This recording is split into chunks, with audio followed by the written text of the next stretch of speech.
Hey everybody, back again with another card for you. And tonight I'm going to be doing something a little different. I'm going to be doing grayscaling on the coloring session for this Creature from the Black Lagoon. I love classic horror almost as much as I love modern stuff. Uh, I'm going to be kicking this off real quick. I know I'm on kind of late tonight, and I apologize for that. It's just been a very long day today. Kicking out a bunch of cards, and I did hit my goal for my 20. It took about 2 hours. I'll show those if you guys want to see. But for now, what I'm going to start in with is a cool C5 to get this bad boy going and to color the water back here. Okay, that's what we're going to run with, because the water in these old movies is always dark, and the reason they do that is because of the fact that they didn't know underlighting at the time, and they wanted it to be a black lagoon, so it was easier to hide the sets that way. So that's what Universal went with, and I always loved that fact that they wanted to hold up to that storyline. And then in the return, it was a little bit different because it was in 1954 when it was filmed, 1953, 54, and then came out in 1955, full worldwide release. It came out in late 54 as the original screening, and it always cracked me up because of the fact that, you know, doing the history on it, it showed a complete different standard in the way they did it, and it was the exact same suit. They just Universal completely reused the second film with the original suits from the first, and because they remade them into a bunch of different movies and used them over, you know, the likenesses of different parts and stuff. They would use props for saving on costume design and a lot of those things. It came from outer space, and, you know, all these other movies were made with the same suit as the aliens, the reptilian or fish type aliens were used from this original prospect. And I say prospect because of the fact that they took the original design of this perspective alien or costume, and then they conned it up into something else, or carved it up, or used it into something else, you know, and mismatched from the props room. And I always thought that was a blast, the way they used to do that and reuse this stuff. And they used this costume in, like I said, it came from outer space. They used it in Revenge of the Creature from the Black Lagoon. They used it in like 10 different films.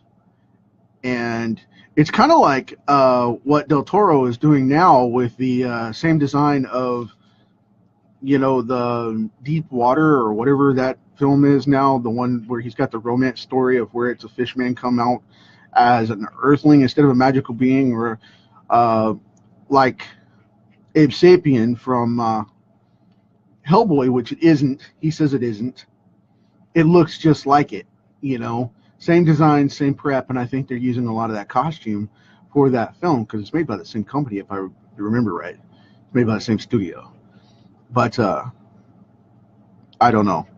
I think it's his effects department. I might be mistaken on that, but I do know that that character looks just like Abe, and a lot of people thought it was Abe's original story because he was been around since World War I. So, you know, longer than Hellboy. And I thought that was pretty neat. So I didn't know if it was going to be something relative or not.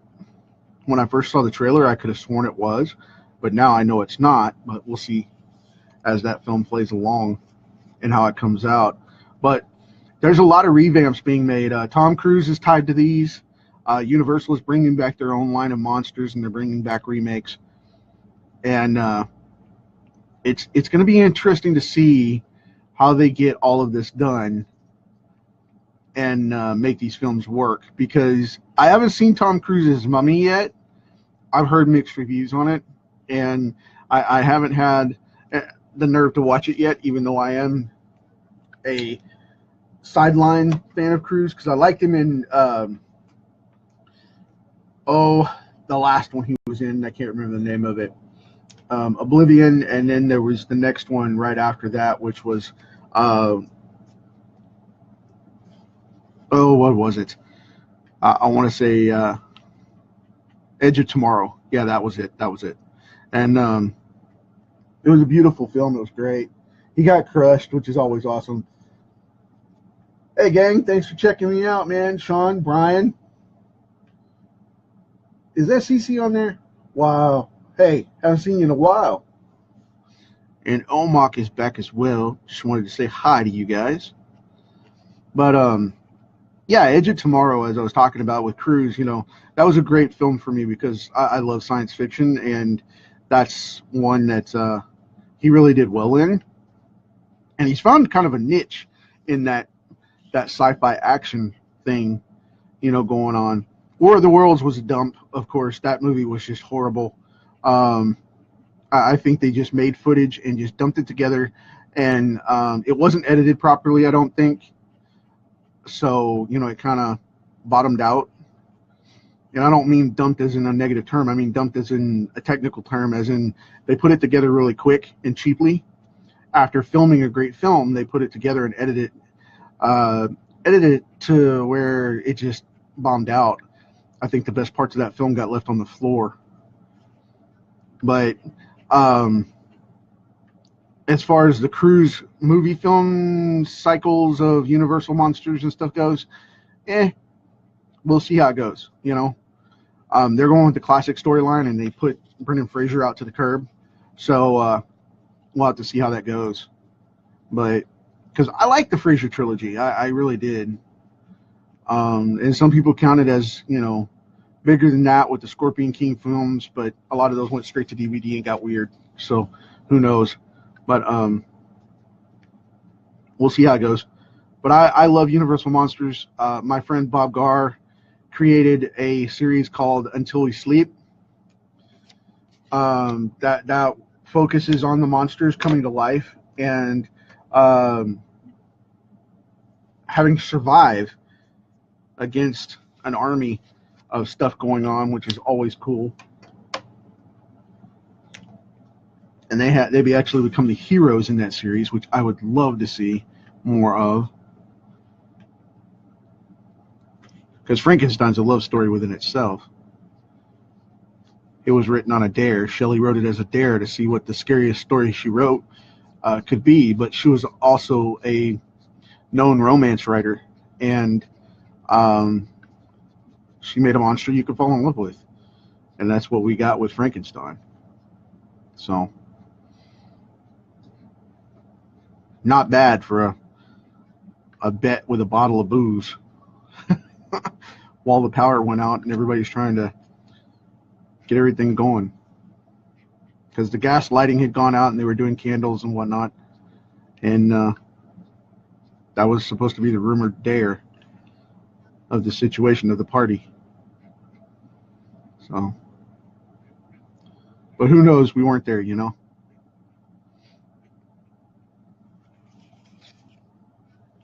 Let's see here.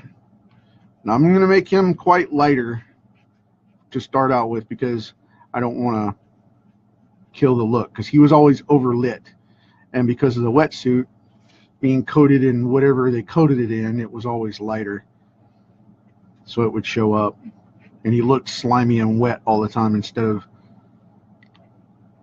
nasty and gnarly.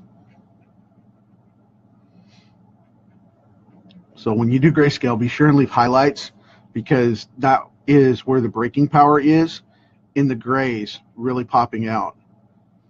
Think of it like Venom coloring. You go from one side and see how it goes and light it up, and then when you get the arch on the other side for the light, you either just black it out or leave it alone. And if you black it out, then just seal it up and go for it. But me personally, I like to leave the edges open.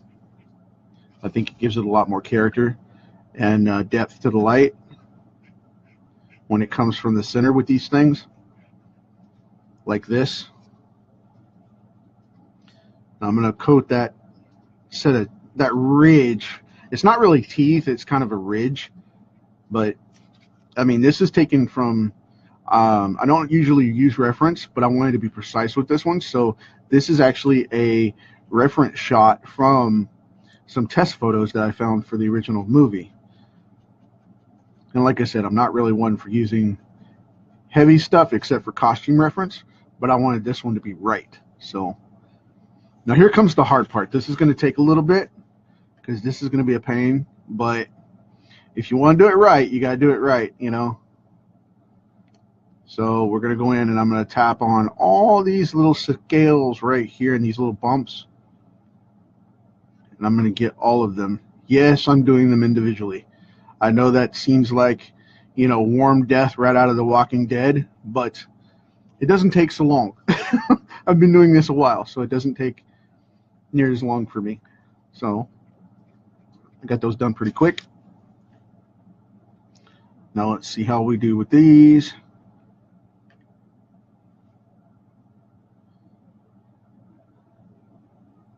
I'm just kind of tapping, giving them that center color like they need.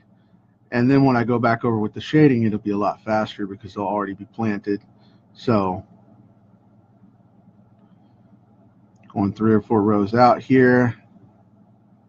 I'm going to do this arm segment first, this outer chest arm segment, because there's 3 layers here. I mean, I don't know if you can see the big segments.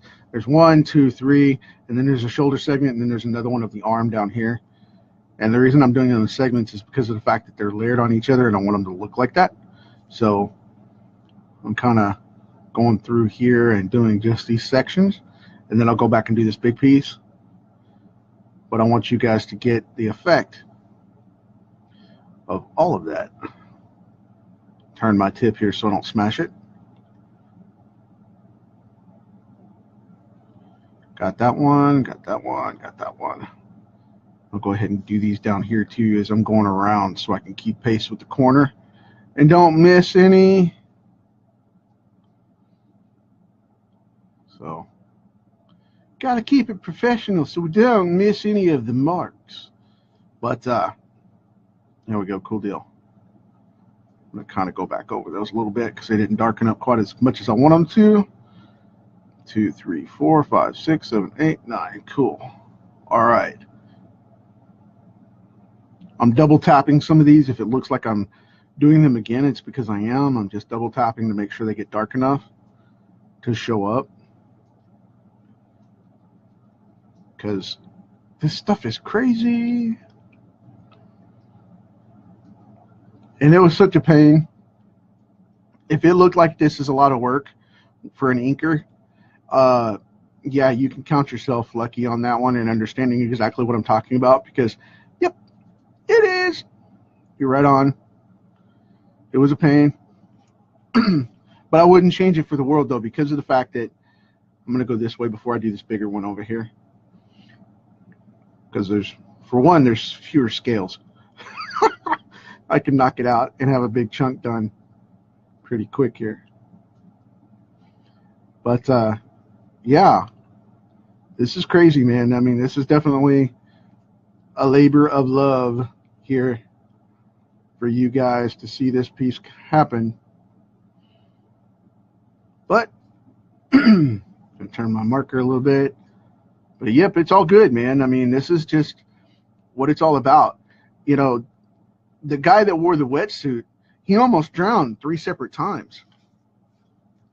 And I find it fascinating when those accidents happen because of how safe the crews really are. But what happened was he had a pinhole in one of the wetsuits, and he didn't know it, and he almost drowned because of the leak getting into it and then getting water up under the mask. And he, as the airflow blew in, it blew the water up towards his face instead of the air. So he almost drowned. And he passed out and came up to the surface of the tank, and supposedly they realized what was going on because the suit ballooned up and water started to spew out of the face. So they had a little bit of a problem going on.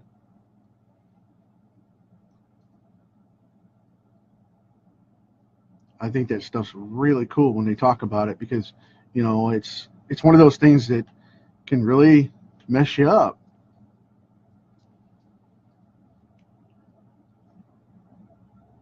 And without great stunt people, I mean, most of it's CGI now, but we still have great stunt people in the, you know, cinematic world that do things that are just freaking crazy, man. Okay, I got them all. Cool deal. And now, Jimmy, how's it going, man? Sunil's watching. Thank you very much. I so appreciate that. I'm going to go a little lighter to wash some of this into the face and go back over it a little bit before I move into the next little bit of shading. Now, why would you go lighter on a grayscale when you're doing something like this? Don't you want it to be uniform? In this case, no, because you're going to get a lot more light out of what I'm doing right now on the knuckles than you're going to get out of the hands in the background.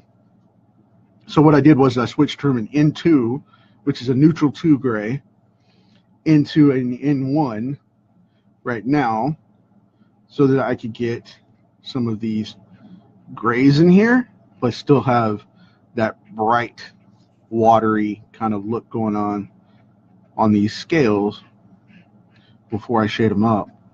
Because you're going to get a lot more light here than you are out of any of the rest of it, because it's closer to what would be the spotlight or the camera at that time. So there would be a lot more light underneath it directly showing in. And then as it goes down, you go back in with a T3 here, which is a far more solid gray, and it changes it up. Just kind of put the highlights right here and the lowlights there. Boom, boom, right up underneath here. And yes, I make noises when I draw. I'm one of those people.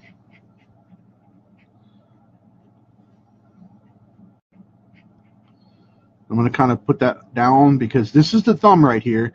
And as you'll see, there's 3 little scales on the knuckles, just like these scales here in these segments. But the thumb has actual tiled scales. It's a little more aggressive in the design than some of this other stuff. So got that going on. A little gray wash right there.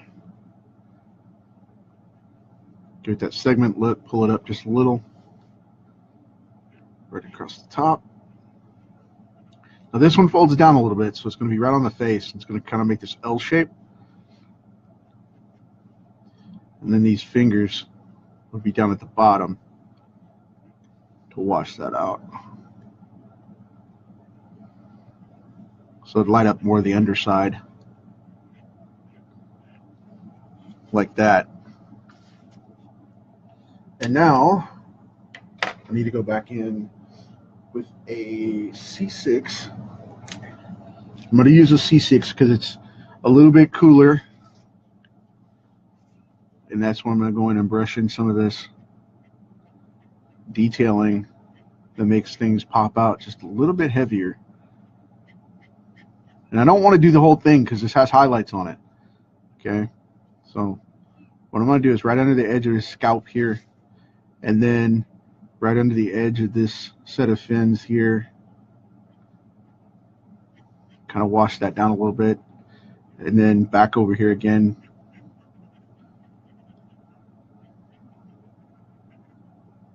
There we go.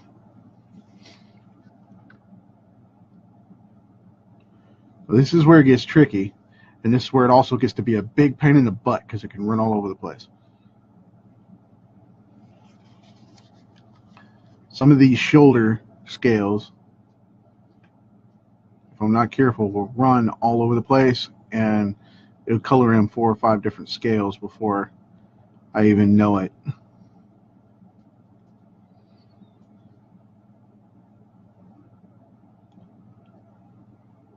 You want to talk about a pain? The dark one's where it comes in, see? And then I'll touch the face right after. What was always ironic and funny to me was because of the fact of this. He looks like a bald guy, right? and all the hair's running down the side. And it's like he's Michael Bolting it. You know, if you watch Michael Bolton, he always lets his hair grow out and then cuts it off short.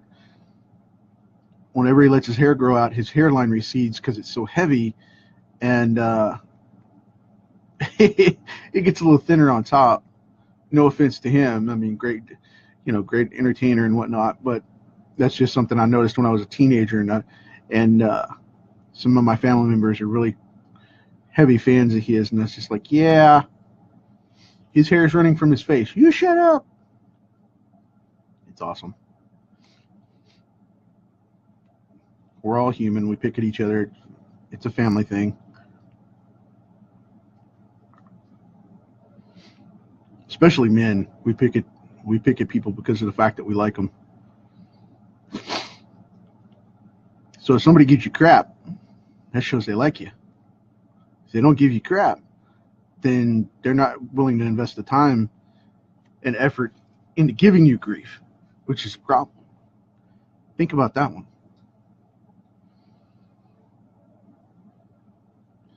They don't give you crap, they don't care.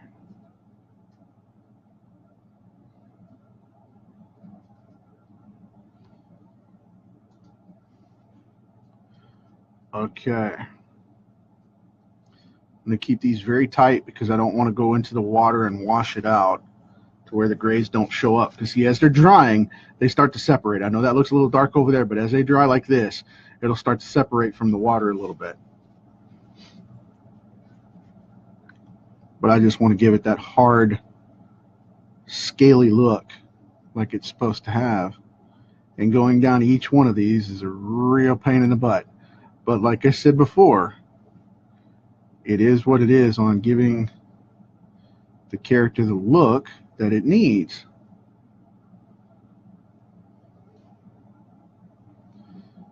And it's not just putting them anywhere either. You have to think about the lighting of where the tiles are hitting, you know, or the scales are hitting, and be sure to dot them from the right side so they don't look funky when you turn it right side up. I mean, it's a lot like drawing the Flash, you know, from DC Comics. If you draw the Flash, make sure that you have the arms. If you draw the right leg up front, and raised, make sure the left arm is parallel to it, you know, in the front. Whatever you stick, whatever leg you stick up, whether it's left or right, make sure that the opposing arm on the parallel is put up there. The reason is because it'll kill the speed inertia, because humans don't run like that. You know, they don't run with a right leg up and a right arm out. They just don't run that way. And I see that all the time. If you're going to go in and do the detail, make sure that you do it right with a purpose. I mean, yes, this is just drawing, but the thing is, why bother doing it if you're not going to do it right? You know? Don't just throw it down to throw it down.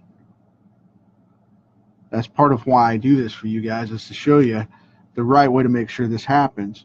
Because, see, I'm trying to come in from the top for most of these so that I can get them done while still giving the upper shadow and the upper ridge on the scales. Boom. All right, cool deal. Now we got another little pack of these to do.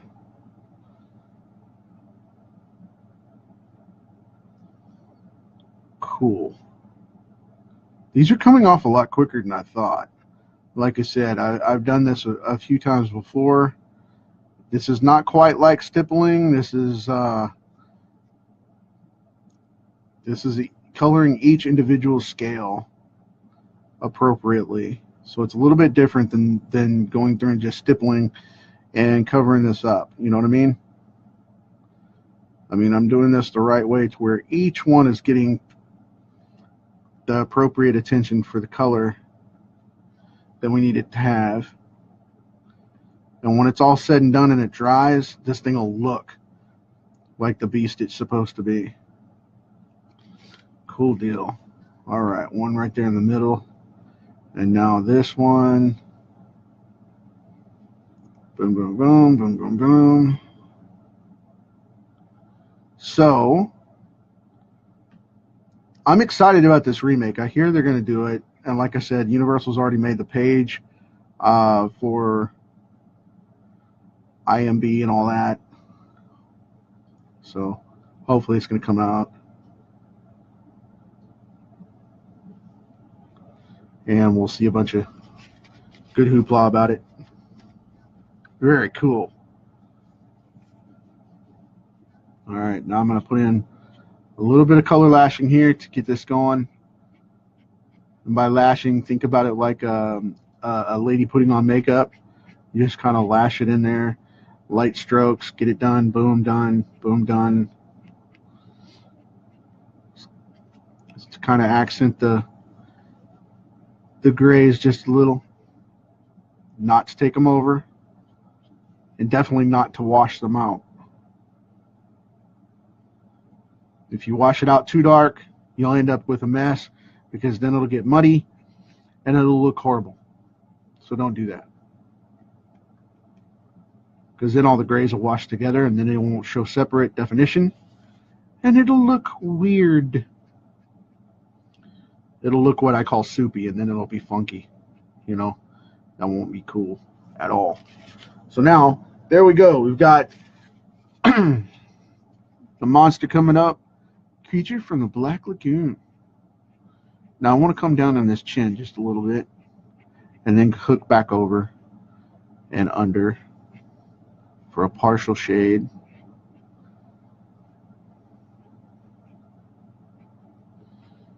I wanted to do this a little quick while still have a little bit of an edge here. Dink. Right down in here with the mouth for the fish choppers.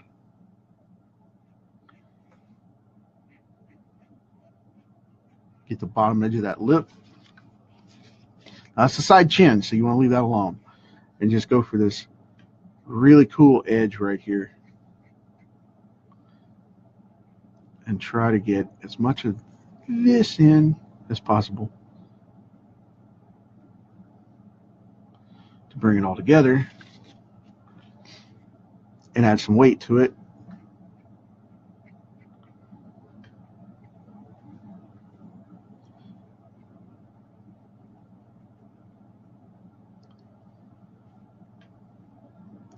I'm going to go right here under the edge of this eye, like that. And now, go right back here and darken that one out because it's right on the bottom. And then right in here, I'm going to cut on that one side, like it's getting a light across there. Darken that out a little bit. Right up under these fins. Get those gills. Not fins, they're gills. Give them correct terminology there.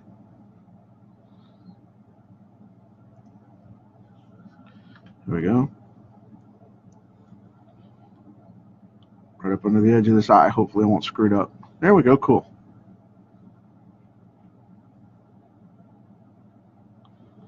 Kind of go in there to shadow that a little bit. Make it look like it has some weight to it.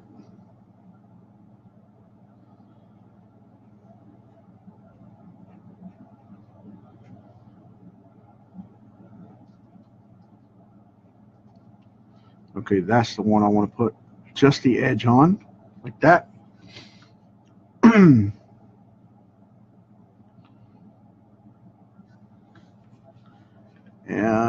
right here,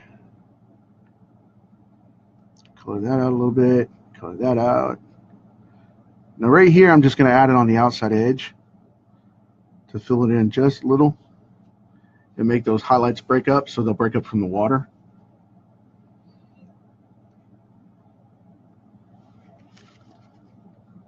Add in a little bit right here. Kind of show a divot on the head. Now I know a lot of people are going to freak out because it's like, that's the heavy highlight. You don't do that. Yeah, in this case you can.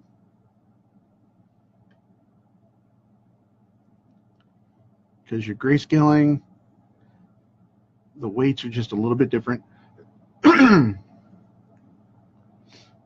because you could put hard shadows, hard surfaces and edges right to your light grays as a response, you get the shiny spot, and then you go directly to a dark spot that shifts under, and that makes it look like he's got that lip to the edge of his head, like this is a ridged hat or helmet on top, and then it divots in right there to that crease, and then it comes back out to the light, and then you have the underlap of the gills coming out that way underneath. That's the reason for that. So that's why in this case it works, because it gives a hard ridge which you wouldn't have otherwise. Because I know a lot of people will be screaming, you can't put a hard edge against your light like that. It's okay. It really is. If you have a hard corner like that, you can. It's like highlighting a car. You know, you can put highlights and lowlights just about anywhere you need to, depending on where the light's coming from and how it's hitting. And see, most of this is going to be super light because it's going to be the most surface area that he's got with hitting light, and it's going to be wet and slimy and fish looking, just like the top of his knuckles down here. So we're going to leave that alone. And there you go. That is your creature from the Black Lagoon. I'm going to go in here with the N1 and catch this corner right here for the tear duct. And just to make it look a little more lively, I'm going to go up here and shadow that just a little bit like that. So he looks like he has moisture to his eyes. And welcome to the world of monsters, kiddies. We're going to leave that alone. Other than one thing which I know I missed right here because of the eyes. I want to put in just a little bit of a divot right there. Dink, like that. Cool deal. Now we are officially done. Creature from the Black Lagoon. Hope you guys dig it.